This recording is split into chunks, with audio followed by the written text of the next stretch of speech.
Quand j'interviens au sein de grandes entreprises, je suis toujours surpris de voir ces collaborateurs, issus de groupes importants, structurés avec beaucoup de moyens, regarder avec énormément d'admiration la capacité à innover des startups de 4 ou 5 personnes dans un garage.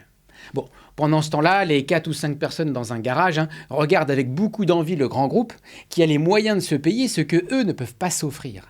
Mais en attendant, comment se fait-il qu'une entreprise de plusieurs dizaines de milliers de collaborateurs ne soit pas statistiquement plus innovante qu'une petite boîte de 5 ? Eh bien, j'ai eu le déclic cet été en marchant dans la boue.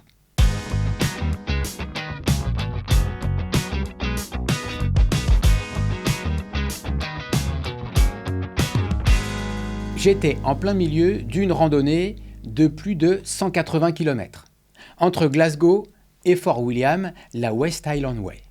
Et ce jour-là, il pleuvait depuis un petit moment. Et j'avais pris l'habitude, malgré mes chaussures en Gore-Tex, de bien contourner les flaques d'eau pour ne pas trop saloper mes chaussures.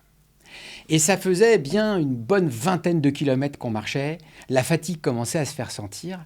Je me retourne sur ma femme et je la vois marcher sans hésiter en traversant toutes les flaques d'eau. Et quand je lui dis « Ah ouais, t'en es là, t'es tellement fatigué que tu fais plus le détour », elle me répond très simplement « Bah, je m'en fous, c'est du Gore-Tex ». Bah, sur le coup, je me suis dit « Bah, c'est pas parce que c'est du Gore-Tex qu'il faut sauter à pieds joints dans les flaques d'eau ». Et en même temps, à quoi sert d'avoir fait le choix du Gore-Tex avec des chaussures plus grosses et plus lourdes si c'est précisément pour ne pas se servir de leur spécificité ? Et elle est là, la capacité des startups, par rapport aux grands groupes. Alors que les collaborateurs du grand groupe, face à de gros changements, parce qu'on change les outils, parce qu'on change les process, se demandent comment le plus rapidement possible recréer les conditions pour travailler comme avant, les startups n'ont pas de comme avant. Quand on leur donne un nouvel outil ou un nouveau process, elles se demandent immédiatement qu'est-ce qu'elles peuvent faire de nouveau avec. Et c'est ce qui fait la différence entre quelqu'un qui décide de marcher tout droit pendant que les autres continuent à faire des détours. Prenez toutes les grandes évolutions technologiques.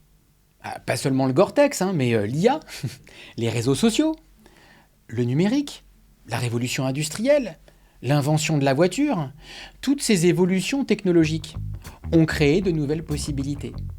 Et il y avait à cette époque-là les entreprises déjà installées qui avaient le réflexe de se demander comment peut-on continuer à faire ce que l'on faisait avant avec ces nouvelles technologies, et celles qui ont pris ces technologies pour tracer un nouveau chemin sur lequel personne n'avait pensé à s'engager.